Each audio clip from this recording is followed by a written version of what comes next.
जो भी पुराने संस्कार है उसको हम कैसे दूर करें। उसमें एक बहुत प्रोमिनेंट संस्कार है झरमुई झगमुई की बातें। आत्माओं में बहुत होता है। एक है बातें करना, हो सकता है अभी हम थोड़ा प्रमोट हो गए, अपग्रेड हो गए, बातें करते नहीं, लेकिन बातें सुनना झगमुई झगमुई की, ये भी आत्मा का विक्रम है। तो इसलिए बाबा ने उस पर भी विशेष ध्यान खिंचवाया है। तो चलो बाबा के शब्दों में सुनते हैं।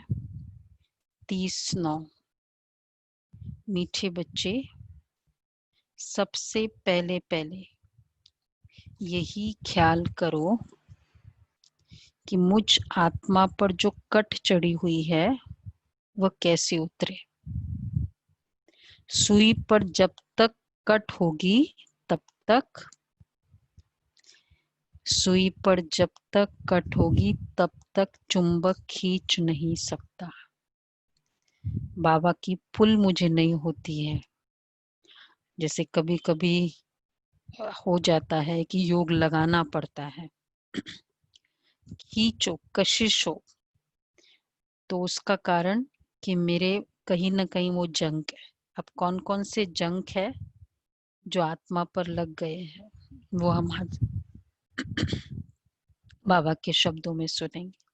अच्छा, प्रश्न है, पुरुषोत्तम संगम युग पर तुम्हें पुरुषोत्तम बनने के लिए कौन सा पुरुषार्थ करना है।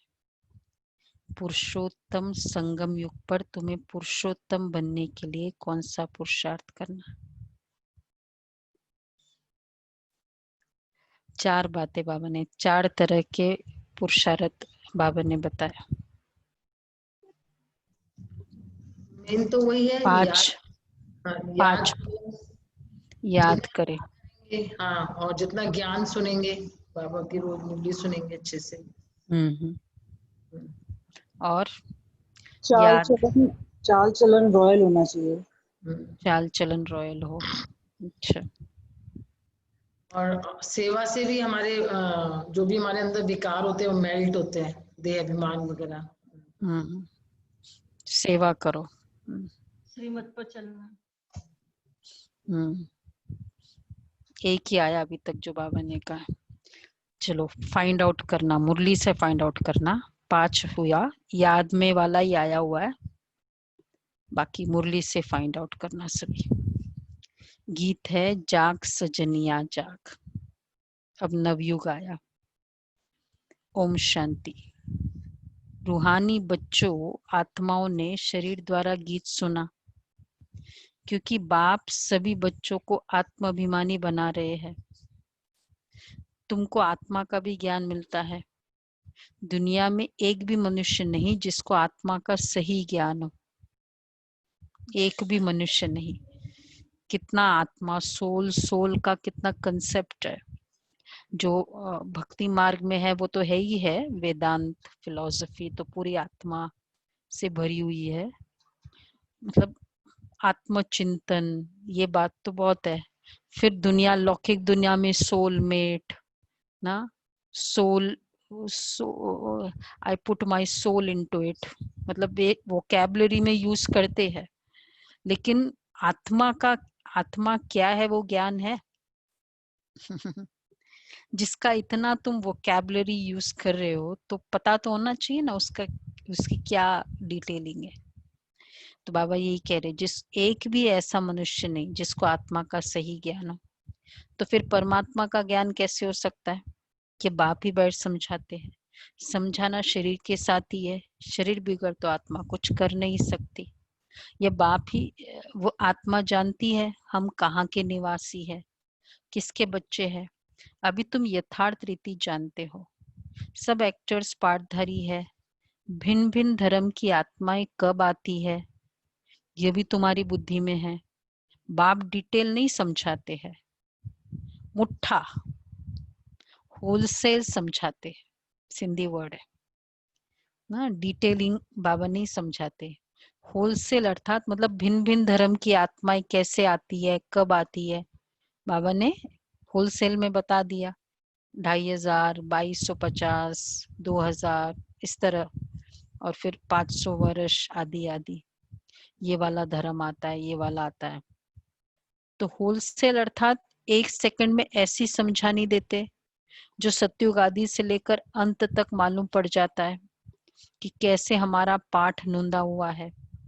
अभी तुम जानते हो बाप कौन है, उनका इस ड्रामा के अंदर क्या पार्ट है, ये भी जानते हैं ऊंचते ऊंच बाप है, सर्व का सदगति दाता, दुख हरता सुख करता है। शिव जयंती गाई हुई है, जरूर कहेंगे शिव जयंती सबसे ऊंच है। खास भारत में ही जयंती मनाते हैं।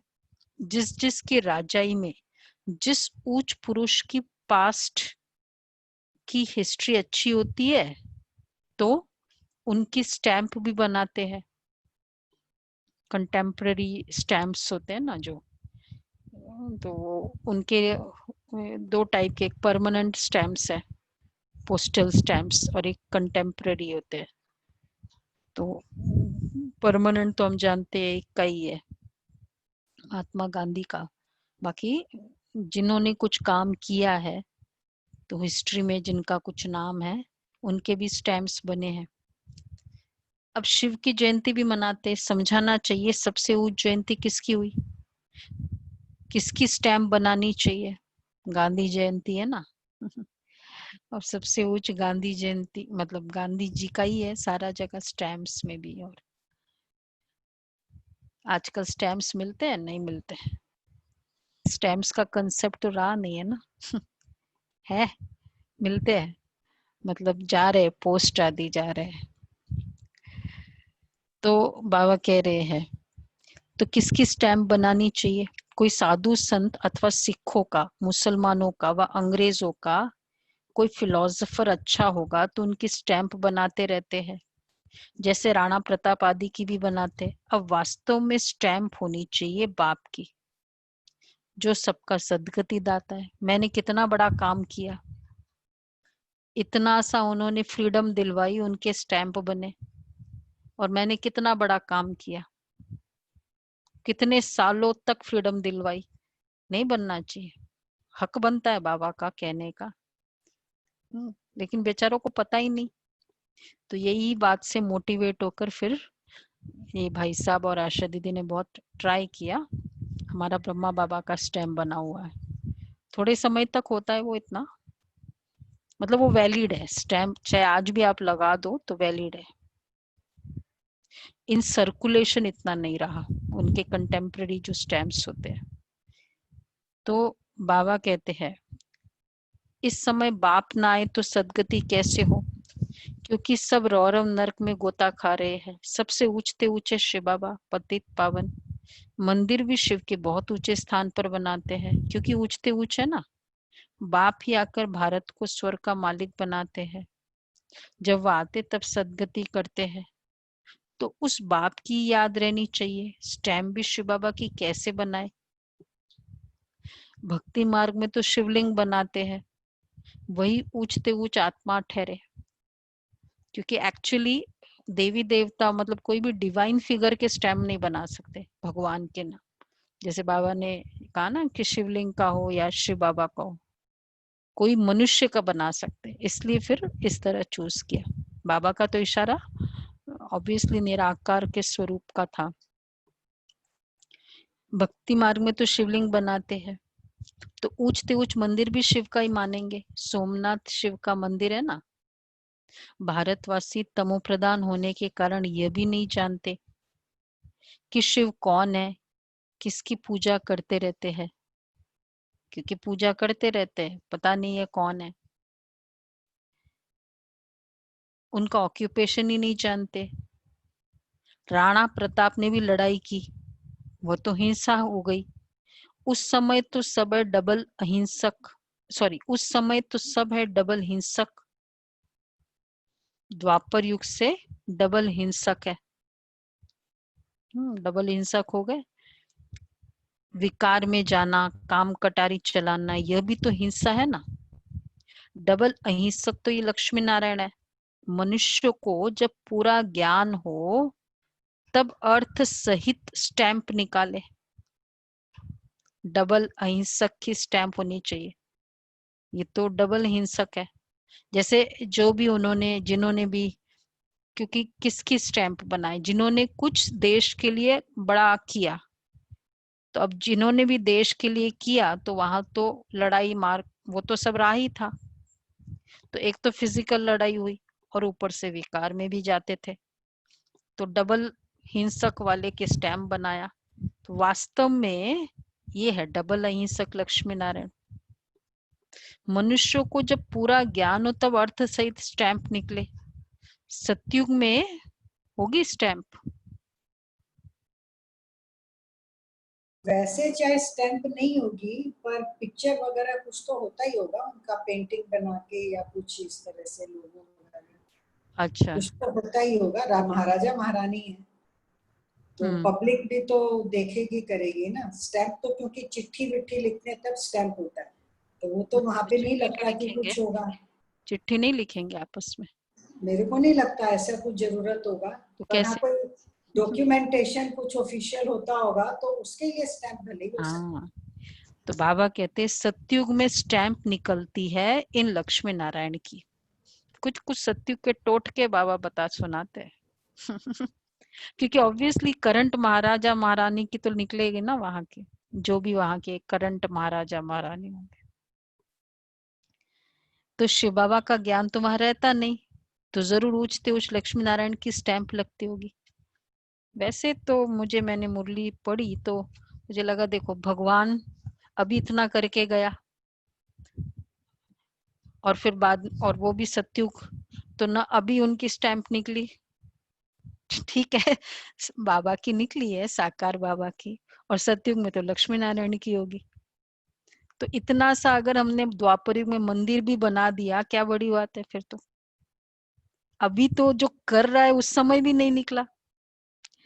तो बाबा कहते हैं शिव बाबा का तो ज्ञान वहां रहता नहीं, तो जरूर उच्चते उच्च लक्ष्मी नारायण का ही स्टैंप लगती होगी। अभी भी भारत का वो स्टैंप होना चाहिए, ऊंचते ऊंचे त्रिमूर्ति शिव। वो तो अविनाशी रहना चाहिए, क्योंकि भारत को अविनाशी राजगद्दी देते, परमपिता परमात्मा ही भारत को स्वर्ग बनाते। तुम्हारे में भी बहुत है जो ये भूल जाते हैं कि बाबा हमको स्वर्ग का मालिक बनाते हैं। ये माया भुला देती है। बाप को न जानने के कारण भारतवासी कितनी भूलें करते आए हैं। शिव बाबा क्या करते हैं ये किसको भी पता नहीं है। कितने रॉन्ग इंटरप्रिटेशन है परमात्मा के बारे में। आप बहुत अच्छा काम कर रहे हो, सपोज समाज सेवा ही करो, चलो बहुत अच्छा किया, एकदम निस्वार्थ किया, एक्सेट्रा एक्सेट्रा, और फिर आपके बारे में कुछ और कहा जाए, कैसा लगेगा? सामने सामने है और कुछ और बातें कुछ और फैलाई जा रही हो कि ऐसा है, इन लोग तो ऐसे है।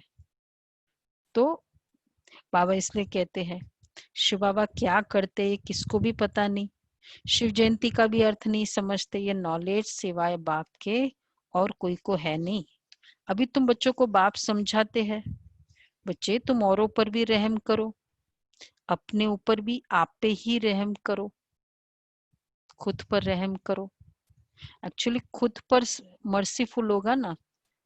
कल हम लोग का वो था ना सोमान, मैं रहम दिल आत्मा हूँ, 2 दिन पहले था संडे का। तो खुद पर जब जो रहम करेगा वो दूसरों पर रहम कर पाएगा। टीचर पढ़ाते हैं, ये भी रहम करते हैं ना, मर्सी है। ये भी कहते मैं टीचर हूँ, तुमको पढ़ाता हूँ। वास्तव में इसका नाम पाठशाला भी नहीं कहेंगे, ये तो बहुत बड़ी यूनिवर्सिटी है। अपने ऊपर कैसे रहम करना है, दूसरे पर रहम करना तो बहुत डिटेलिंग है। स्वयं पर रहम करो। कैसे रहम करे खुद के ऊपर? सबसे पहले तो रोज मुरली सुनना है विदाउट फेल, वो सबसे बड़ा रहम है। बड़ा बाबा श्रीमत पर चलना। थोड़ी छोटी सी भी मिस्टेक हो ना खुद का, यहाँ तक कि कोई ने मुझे कह भी दिया ना कि भाई तुम्हारे में ये संस्कार है, ऐसा मुझे लगता है, तो चेक करें, देखते हैं, हो सकता है बीज रूप में हो तभी दिखाई दिया। कोई भी चीज, रहम का मतलब क्या है कि वो चीज मुझे अच्छी नहीं लगती है, उनके ऊपर वो चीज अच्छी नहीं लगती, हम दूसरों पर रहम करने के लिए क्या करते हैं, तो जब वो नहीं अच्छी लगती हम उसके लिए उपाय करते हैं, उसके लिए फील करते हैं ना कि अरे रहम is a very powerful feeling, तो बाबा इसलिए कहते हैं तो अपने ऊपर रहम करो। बाकी तो सब झूठे है, झूठे नाम, वो कोई सारी यूनिवर्स के लिए कॉलेज तो है नहीं, तो यूनिवर्सिटी, तो ये तो बहुत बड़ी यूनिवर्सिटी है, इसको पाठशाला भी नहीं कहेंगे। कई कभी बाबा कहते बच्चे ये पाठशाला है, बाबा कहते बच्चे नहीं ये तो यूनिवर्सिटी है। यूनिवर्सिटी किसे कहा जाता है, जो यूनिवर्स के बच्चे आते हैं, तो यूनिवर्स 137 कंट्रीज के बच्चे पढ़ते हो, ऐसा कोई यूनिवर्सिटी है तनुज भाई अमेरिका में? नहीं 137 कंट्रीज के बच्चे पढ़ रहे है? नहीं है। नहीं। और और वो भी रोज पढ़ाने पढ़ वाला रहे हैं। टीचर एक है, पढ़ाने वाले टीचर एक है, सारे सब्जेक्ट पढ़ा देते हैं। हाँ, सारा टीचर भी एक है और रोज पढ़ते हो। एज ग्रुप सबका अलग अलग है। फिर एज ग्रुप अलग है, चलो वो तो ठीक है, पर रोज पढ़ते हो और 137 कंट्रीज में, और सेम मुरली चलती है सब जगह, तो ये भी कहते हैं। तो बाकी तो सब, ये बहुत बड़ी यूनिवर्सिटी है जो सारे विश्व की सदगति करते हैं, है ही एक बाप की। वास्तव में यूनिवर्सिटी ये एक ही है, तो डीयू नहीं है, दिल्ली यूनिवर्सिटी, ये मुंबई यूनिवर्सिटी, सब रॉन्ग है, क्योंकि यूनिवर्स के बच्चे कहाँ पढ़ते हैं? इन द्वारा इस सब मुक्ति, जीवन मुक्ति में जाते हैं, अर्थात शांति और सुख को प्राप्त करते हैं। यूनिवर्स तो ये हुआ ना, इसलिए बाबा कहते हैं बच्चे डरो मत, यह तो समझाने की बात है। ऐसे भी होता है, इमरजेंसी के टाइम में कोई किसकी सुनते भी नहीं है, प्रजा का प्रजा पर राज्य चलता है, और किसी धर्म में शुरू से राजा ही नहीं चलती है, वो तो धर्म स्थापन करने आते हैं, फिर जब लाखों के अंदाज में हो तब राजा ही कर सके। यहाँ तो बाप राजा ही स्थापन कर रहे हैं यूनिवर्स के लिए, तो 3 हो गए ना। यहाँ बाबा क्या करते हैं, मतलब कभी भी कोई भी धर्म के साथ राज्य नहीं स्टार्ट होता है, वो तो बाद में हो जाता है। अब पोप का राज्य हो गया, लेकिन जब क्राइस्ट ने शुरू किया तो जस्ट इंट्रोड्यूस करना था कुछ वैल्यूज को समाज में, समाज की स्थिति को देखते हुए उस पर्टिकुलर वैल्यूज को इंट्रोड्यूस किया। तो धर्म स्थापन करने का उद्देश्य था, राज्य नहीं। और यहाँ हम 3 स्थापन करते हैं। क्या क्या करते हैं? 3 चीज करते हैं, बोलो मोनिका बेन।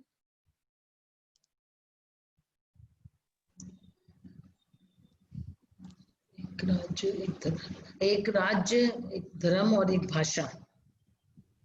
तो फिर एक, वो तो वैसे तो एक बहुत सारी है, हम्म, धर्म, राज्य और घराना, घराना। अच्छा, सूर्यवंशी डिनेस्टी, तो हमारा डिनेस्टी भी चल रहा है, परिवार, घराना और धर्म और राज्य तो है। तो एट अ टाइम धर्म और राज्य कर रहे हैं, सिर्फ धर्म नहीं कर रहे। इसलिए बाबा हमेशा धर्म स्थापन करते करते कहते बच्चे ये राजधानी है, सभी अपना पद भी डिसाइड कर रहे हैं अभी अभी। तो बाबा इसलिए कहते ये भी समझाने की बात है, देवी राजधानी इस पुरुषोत्तम संगम युग पर स्थापन कर रहे हैं। बाबा ने समझाया है, कृष्ण, नारायण, राम आदि के काले चित्र भी तुम हाथ में उठाओ, फिर समझाओ कृष्ण को श्याम सुंदर क्यों कहते हैं, सुंदर था फिर श्याम कैसे बनते हैं, भारत ही हेवन था और अब हेल है।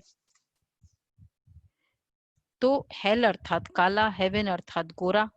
राम राज्य को दिन, रावण राज्य को रात कहा जाता है। तो तुम समझा सकते हो देवताओं को काला क्यों बनाया है, बाप बैठ समझाते। तुम हो अभी पुरुषोत्तम संगम युग पर, वह नहीं है। तुम तो यहाँ बैठे हो ना, अर्थात देवताएं तो नहीं है, तुम हो अभी पुरुषोत्तम संगम युग पर, वह नहीं है। तो तुम तो यहाँ बैठे हो ना, यहाँ तुम हो ही पुरुषोत्तम संगम युग पर, पुरुषोत्तम बनने का पुरुषार्थ कर रहे हो। विकारी पतित मनुष्य से तुम्हारा कोई कनेक्शन ही नहीं है। हाँ, अभी कर्मातीत अवस्था नहीं हुई है, इसलिए कर्म संबंधों से भी दिल लग जाती है। देखो, कर्मातीत अवस्था मतलब क्या, हमारे संबंधों से अगर अभी तक दिल लगी हुई है कहीं भी, तो इसका मतलब कर्मातीत की नहीं है, कर्म संबंधों से। तो चाहे वो इन्फ्लुएंस के रूप में हो, चाहे वो डिस्टरबेंस के रूप में हो। इन्फ्लुएंसेस है ना, चाहे वो हेट्रेड का इन्फ्लुएंस हो, चाहे लव का इन्फ्लुएंस हो। तो कर्मातीत बनना, उसके लिए चाहिए याद की यात्रा। इसका चार्ट बना है? किसको चाहिए ये वाला चार्ट, कर्मातीत का चार्ट? 1 2 तो ये तो फिर बहुत टफ वाला है। टफ इन द सेंस बहुत बहुत डीप अटेंशन चाहिए उसके लिए। तो ये तो बाबा कहते हैं कर्मातीत बनना, उसके लिए चाहिए याद की यात्रा।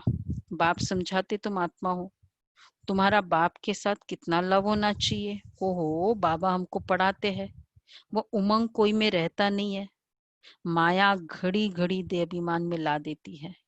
जबकि समझते हो शिव बाबा हम आत्माओं से बात कर रहे हैं, तो वह कशिश, वह खुशी रहनी चाहिए ना। जिस सुई पर बाबा की मुरली में अट्रैक्शन किसको होगी, वो एक कशिश हो, पुल हो, है मोस्टली तो सबको है ही है। अभी तो पुल है ना, तभी तो हम सब कुछ करके फटाफट स्नान आदि करके बस सुन ले। तो जिस सुई पर जरा भी जंक नहीं होगी, वह चुंबक के आगे तुम रखेंगे तो फट से चटक जाएगी। थोड़ी भी कट होगी तो चटकेगी नहीं। तो जिस तरह मुरली से हमारा उस समय जंक उतरा हुआ होता है, वैसे याद में हमारा जंक उतरा हुआ। खींचे बाबा, कशिश नहीं होगी।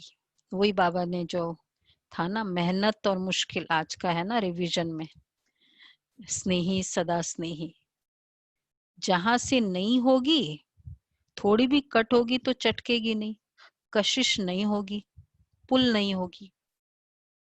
जहां से नहीं होगी फिर उस तरफ से चुंबक खींचेंगे। वो तो सुई का उस तरफ देखते हैं ना, फिर हाँ चलो इधर है, इधर से अटक चटक जाए। बच्चों में कशिश तब होगी जब याद की यात्रा पर रहे होंगे। कट होगी तो खींच नहीं सकेंगे। हर एक समझ सकते हमारी सुई बिल्कुल पवित्र हो जाएगी तो कशिश भी होगी। हमको बाबा की कशिश हो और हमारी पर्सनालिटी एक कशिश वाली हो, दोनों बातें। तो पहले तो हमारा फोकस ये है हमको बाबा से कशिश हो, तो जितनी प्योरिटी होगी उतनी कशिश होगी बाबा की आत्मा। जितनी पवित्रता के तरफ मेरी आकर्षण होगी, प्योरिटी का मतलब क्या, जितनी हमारी पवित्रता, हर बात की वो मतलब जो बाबा कहते हैं ना, इम्प्योर बातें, इम्प्योर दृश्य, इम्प्योर मतलब कुछ भी वो है ही नहीं। तो फिर वो मतलब वो प्योरिटी, वो प्योरिटी खींचेगी बाबा की तरफ। बाबा इसलिए कहते हैं तो कशिश उनकी होगी जो पवित्र रहता है। कट चढ़ जाती है, याद नहीं रह सकते। हर एक समझ सकते हमारी सुई बिल्कुल पवित्र हो जाएगी तो कशिश भी होगी। कशिश नहीं होती है क्योंकि कट चढ़ी हुई है। तुम बहुत याद में रहते हो तो विकर्म भस्म होते हैं। अच्छा, फिर अगर कोई पाप करते हैं तो पहले तो याद में बहुत रहे तो विकर्म भस्म हो, और फिर अगर कोई पाप करते हैं तो वह 100 गुना दंड हो जाता है। कट चढ़ जाती है, याद नहीं कर सकते। पाप का सबसे डायरेक्ट इम्पैक्ट पहले बुद्धि पे जाएगा ना, कर्म पे बाद में, पहले बुद्धि पे जाएगा, हमारा योग तोड़ा देगी। तो कट चढ़ जाती, याद नहीं कर सकते। अपने को आत्मा समझ, पाप को याद करो। याद भूलने से कट चढ़ जाती है तो वह कशिश लव रहता नहीं। कट उतरी हुई होगी तो लव होगा, खुशी भी रहेगी, चेहरा खुशनुमा रहेगा। तुमको भविष्य में ऐसा बनना है। सर्विस नहीं करते तो फिर क्या करते? अगर सर्विस नहीं करते, सेवा नहीं करते, तो पुरानी सड़ी हुई बातें करते रहते हैं। या तो सेवा करेंगे या फिर इधर उधर। देखो, पुरानी और वो भी सड़ी हुई बातें, कौन सी ये वाले कैटेगरी के अंडर में आता है? पुरानी सड़ी हुई बातें। बोलो जी, रिंकू बहन भी बताएगी।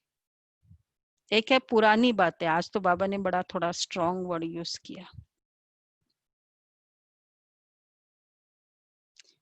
कोई है ऐसी बातें जो इस कैटेगरी में आती है?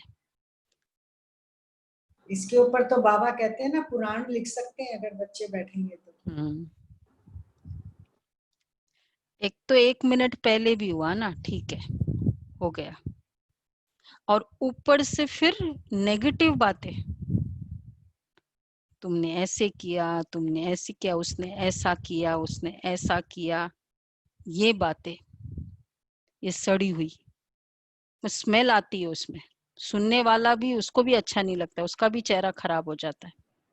ये बातें रिपीट करते रहते हैं ना, बार बार सड़ जाती हैं बातें, वही बातें करते रहते हैं। नहीं, सड़ी हुई है ही वो, जब वो है ही इस टाइप की बातें, वो तो वैसे ही उसी समय सड़ गई थी, और ऊपर से अब वो पुरानी हो गई। कितने पास्ट की बातें हो गई बेसिकली। हाँ, तो बाबा कहते पुरानी सड़ी हुई बातें करते रहते हैं, बाप से बुद्धि योगी तोड़ देते हैं। तो एक है सुनाए, सुनाने वाला सुनाए, वो तो विक्रम कर रहा है, और दूसरा विक्रम कौन करता है? सुनने वाला, जो सुन रहा है। सुनने वाला। दादी गुलजार कहती है कि अगर कोई सुना रहा है और तुमने ऐसा भी किया ना, मीटर चालू, ठीक है, मीटर चालू हो गया, मुफ्त में अपना पूरा पैसे जा रहे हैं, मुफ्त में। मतलब एक होता है हमको सुनना होता है, जैसे निमित्त है उनको, तो हम सुन रहे हैं कि उस आत्मा को या कंसर्न्ड सोल्स को केवल हेल्प करने के लिए, कुछ न इम्प्रेशन है, कुछ भी नहीं है। अगर जो भी है, बस उस आत्मा को कैसे हेल्प करना, सुनते तो है, पर एक इम्प्रेशन बन रहा है। मतलब जिसको जहां मुझे हेल्प ही नहीं करनी है, वो क्यों सुने? कितनी सारी हम देखते हैं न्यूज की बातें, वो इसने ऐसा किया, उसने ऐसा किया, होता है ना, भाइयों में भी बहुत होता है, बहुत सारी न्यूज की बातें, ये पॉलिटिशियन ऐसा, ये ऐसा, वो ऐसा। क्यों इन बातों में कितना मेरा मुफ्त का विक्रम होता जा रहा है उसमें? तो बाबा इसलिए कहते, अच्छा कभी ऐसा सुनना पड़ता है, बुद्धि योग नहीं रखो वहां, तब अगर ऐसी कभी सिचुएशन में है हम, कैसे मनोज भाई? क्योंकि कंपनी में होता है, अब उस समय ऐसे तो नहीं बोलेंगे ना चुप बैठो तुम, लेकिन उस समय बिल्कुल बुद्धि योग वाहन हो, क्योंकि मेरे को मीटर नहीं चालू करना है अपना।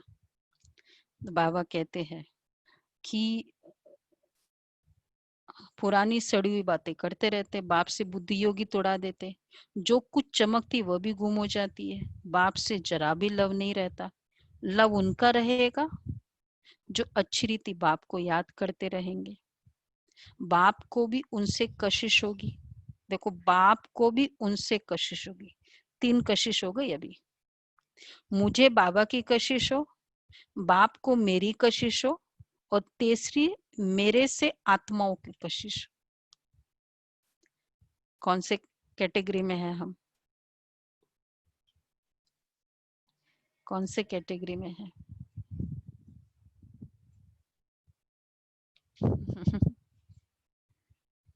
है कोई? ये लो सब शांत बैठे, कोई भी कैटेगरी में नहीं है।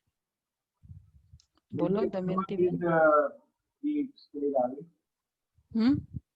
अगर ये तीनों बातें हो जाएं तो this is one of the stage of कर्मातीत अवस्था।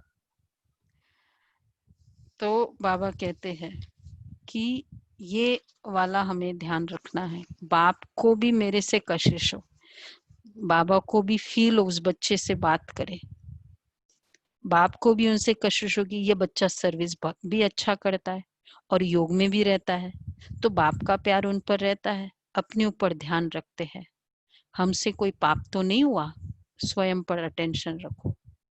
अगर याद नहीं करेंगे तो कट कैसे उतरेगी? बाप कहते हैं बच्चे चार्ट रखो तो कट उतर जाएगी। चार्ट से फर्क पड़ा है ना, पड़ता भी है, अटेंशन रहता है तो कट उतरेगी। तमो प्रधान से सतो प्रधान बनना है तो कट उतरनी चाहिए ना, उतरती भी है फिर चढ़ती भी है। 100 गुना दंड पड़ जाता है, बाप को याद नहीं करते तो कुछ न कुछ पाप कर लेते हैं। बाप कहते कट उतरने बिगर तुम मेरे पास आ नहीं सकेंगे, नहीं तो फिर सजा खानी पड़ेगी। मोचरा भी मिलता है, पद भी भ्रष्ट हो जाता है। बाकी बाप से वर्षा क्या मिला? ऐसा कर्म नहीं करना चाहिए जो और ही कट चढ़ जाए। मोचरा भी मिले, कट भी चढ़े, अभी भी मजा ना हो, बाद में भी पद ऐसा मिले। पहले तो कट उतारने का ख्याल रखो, ख्याल नहीं करते तो फिर बाप समझेंगे। अगर कट उतारने का पुरुषार्थ नहीं करते तो बाप समझेंगे इनकी तकदीर में नहीं है। क्वालिफिकेशन चाहिए, अच्छे कैरेक्टर्स चाहिए। लक्ष्मी नारायण के कैरेक्टर्स तो गाए हुए हैं, इस समय के मनुष्य उन्हों के आगे अपना कैरेक्टर वर्णन करते हैं, शिव बाबा को जानते ही नहीं। सदगति करने वाला तो वही है, सन्यासियों के पास जाते हैं, परंतु सर्व का सदगति दाता है ही एक, बाप ही स्वर्ग की स्थापना करते हैं, फिर तो नीचे ही उतरना है। बाप के सिवाय कोई पावन बना न सके। मनुष्य खड्डे के अंदर जाकर बैठते हैं, इससे तो गंगा में जाकर बैठे तो साफ हो जाए, क्योंकि पतित पावनी गंगा कहते ना। मनुष्य देखो कहाँ कहाँ जाकर वो तपस्या भी करते हैं, यहाँ शांति कहाँ से आई? तपस्या करते हैं, वह भी कर्म करते हैं ना, करके शांत में बैठ जाएंगे। शिव बाबा को तो जानते ही नहीं। वह सब है भक्ति मार्ग, पुरुषोत्तम संगम युग एक ही है। एक्चुअली जितने भी पुरुषार्थ तो किया भगवान को प्राप्त करने के लिए जो भी, बट वो जो द प्रेजेंटेशन ऐसा था कि दुनिया को लगा कि हमारे लिए नहीं है, तुम्हारे लिए ठीक है, एग्जाम्पलरी नहीं रहा। इतना कठिन भी किया और फिर इतना एक्यूरेट भी नहीं। बाबा कहते यहाँ जाकर बैठते हैं, तपस्या करते, वह भी कर्म करते हैं ना। शिव बाबा वह सब है भक्ति मार्ग, पुरुषोत्तम संगम युग एक ही है। जबकि बाप आते हैं, आत्मा स्वच्छ बन मुक्ति जीवन मुक्ति में चली जाती है। जो मेहनत करेंगे वह राज्य करेंगे, बाकी जो मेहनत नहीं करेंगे वह सजाएं खाएंगे। शुरू में साक्षात्कार कराया था सजाओं का, फिर पिछाड़ी में साक्षात्कार होगा जैसे शुरू में किया था। देखेंगे। शुरू में भी एक तो जो धर्मराज पुरी वाला, और फिर जिस आत्मा में कोई जो विक्रम करता था उस समय भी उसको इस तरह साक्षात्कार कराता था। बताया ना आपको, एक भाई को पतित होता था, आ गया मधुबन झूठ बोल के, बाबा ने उसको, फिर जब बाबा के सामने पहले स्नान आदि करके तुरंत साकार बाबा से मिलते थे, तो बाबा ने देखा उसको और कहा, बच्चे तुमको कुछ कहना है? नहीं माना, बोला नहीं कुछ नहीं कहना है। फिर उसको फील हुआ, कमरे में चला तो गया लेकिन उसको फील हुआ जैसे वो पकड़ रहे हैं कोई, ऐसा बहुत चिल्ला रहा था, बाबा बचाओ बचाओ। मतलब उस समय भी साक्षात्कार होते थे। देखेंगे हम श्रीमत पर न चले, अब तब यह हाल हुआ।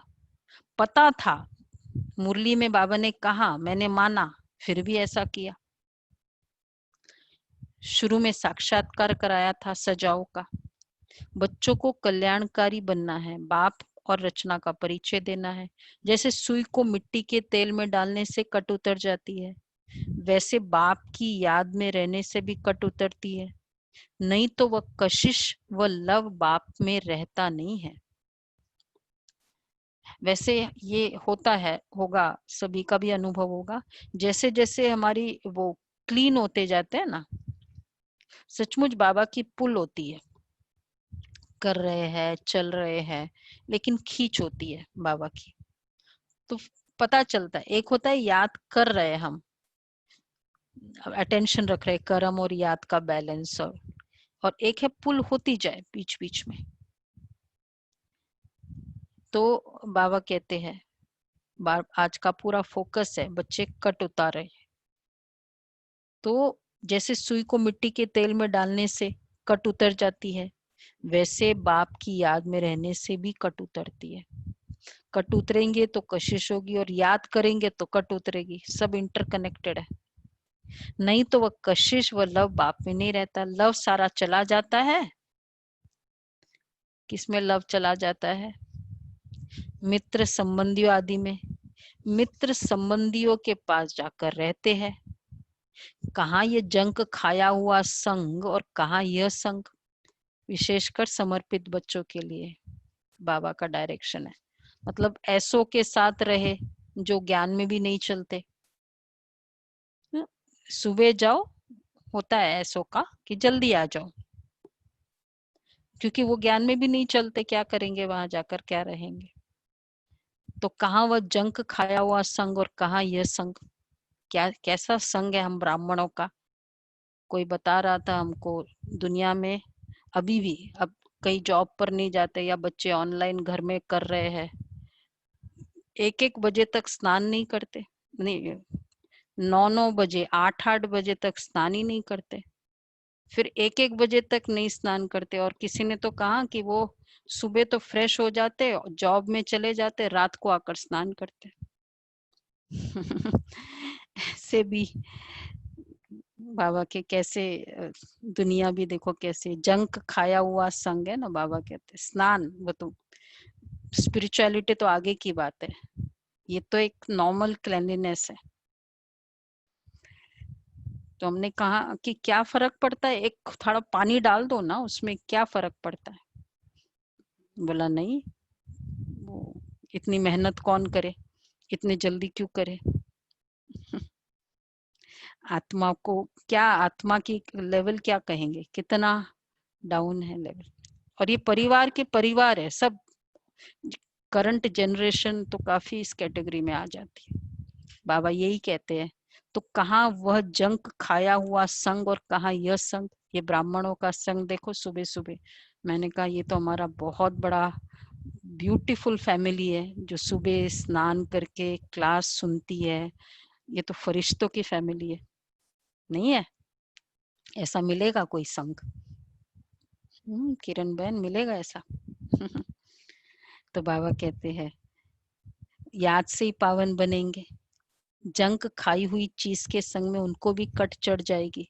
अगर ऐसों के संग रहते हैं फिर उनको भी कट चढ़ जाएगी। कट उतारने के लिए ही बाप आते हैं, याद से पावन बनेंगे। आधा कल्प से बड़ी जोर से कट चढ़ी हुई है। अब आप चुंबक कहते मुझे याद करो। बुद्धि का योग जितना मेरे साथ होगा उतनी कट उतरेगी। नई दुनिया तो बननी ही है। सतयुग में पहले बहुत छोटा सा झाड़ होता है देवी देवताओं का, फिर वृद्धि को पाते हैं। यह तुम्हारी राजधानी स्थापन हो रही है। सारा मदार पढ़ाई पर है, बाप की श्रीमत पर चलने पर। बुद्धि योग बाहर जाता रहता है तो भी कट लग जाती है। बुद्धि योग देखो, एक है उनके संग में रहे। कितनी सारी बातें हैं, कहाँ कहाँ कट लग जाती है, सब नोट कर रहे हैं आज? याद है ना सबको कट कहाँ कहाँ लगी? तो एक है उनके संग में रहे, तब भी कट। बाबा कट उतारने के लिए आते हैं। ये समर्पित बच्चे फिर ऐसे लौकिक फीलिंग्स वाले जो ज्ञान में नहीं चलते, उनके संग में जाकर रहते हैं। और फिर ऊपर से हाँ, अब आप चुंबक कहते मुझे याद करो। बुद्धि का योग जितना मेरे साथ होगा उतनी कट उतरेगी। नई दुनिया तो बननी है। यहाँ से ही तुम्हारे पास सतयुग में तो पहले बहुत छोटा झाड़ था। बाप की श्रीमत पर चलने पर बुद्धि योग बाहर जाता रहता है तो भी कट लग जाती है। ये भी कट लगने का कारण है। यहाँ आते हैं तो हिसाब किताब चुकतू कर जीते जी सब कुछ खत्म करके आते हैं। सन्यासी भी सन्यास करते हैं तो भी कितने समय तक सब याद आता रहता है। टाइम लगता है ना, याद आता रहता है। बहुत पुरुषार्थ करना पड़ता है, ऐसे नहीं होता है। जब हम सेंटर पे आते हैं तो इजीली नहीं होता है कि बुद्धि योग सब वहां से चला जाए। हालांकि ज्ञान में बहुत समय से चलते रहते हैं, लेकिन पुरुषार्थ करना पड़ता है। मोह का विकार भी होता है। तो बहुत हम योग करते थे, अमृत वेला स्पेशली डेडिकेट करते थे कि कोई भी ऐसा ये विकार, तो जैसे वो पुष्प शांता दादी कहती है ना कि मुझे 3 साल लगे, तो इस तरह से ये जाता है।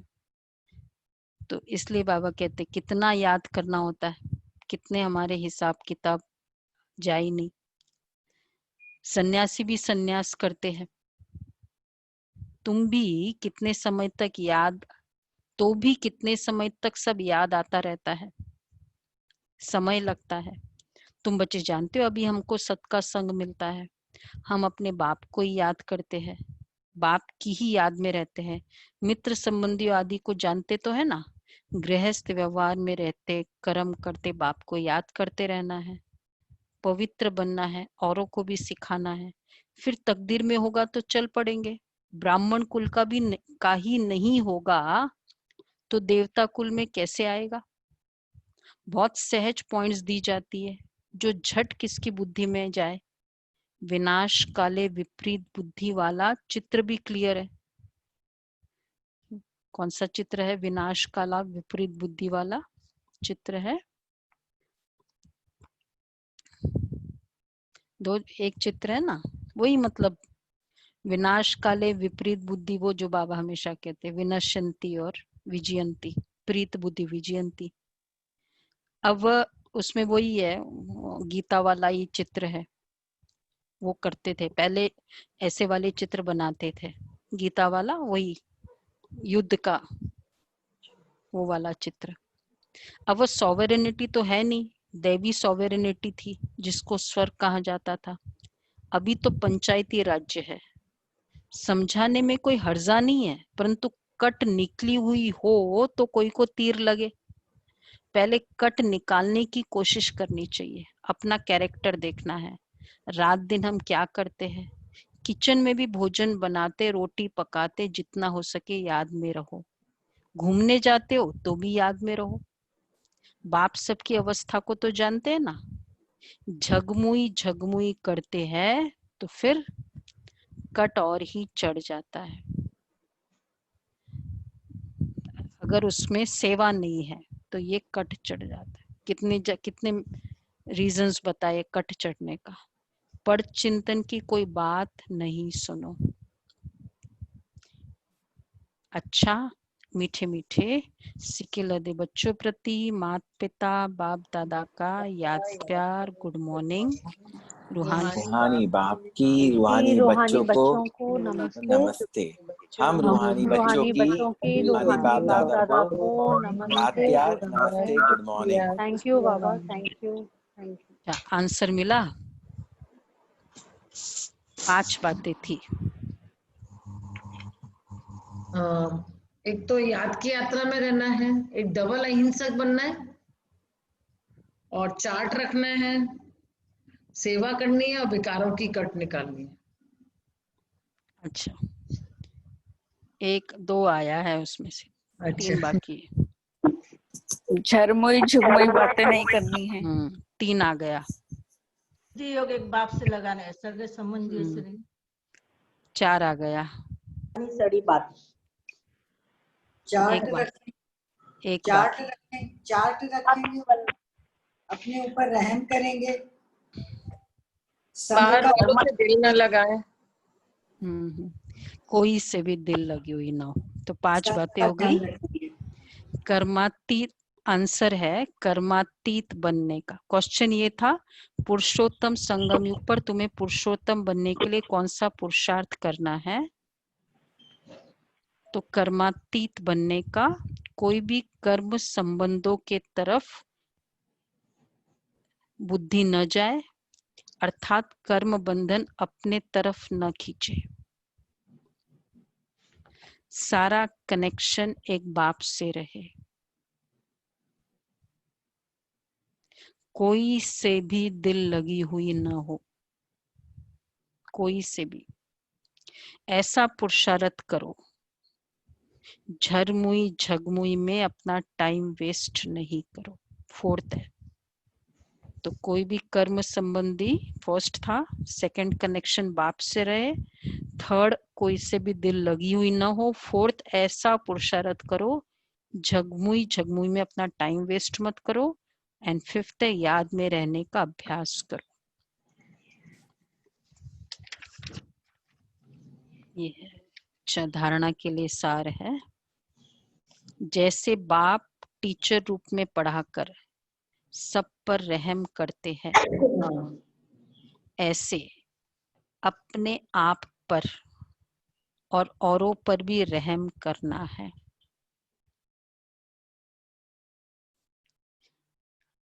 पढ़ाई और श्रीमत पर पूरा ध्यान देना है। अपना कैरेक्टर सुधारने हैं। पढ़ाई और श्रीमत पर पूरा ध्यान देना है। अपना कैरेक्टर सुधारने हैं, अपने कैरेक्टर सुधारने हैं। सेकंड है आपस में कोई पुरानी सड़ी हुई पर चिंतन की बातें करके बाप से बुद्धि योग नहीं तुड़ाना है। देखो सुनने वालों की तो बात अलग है,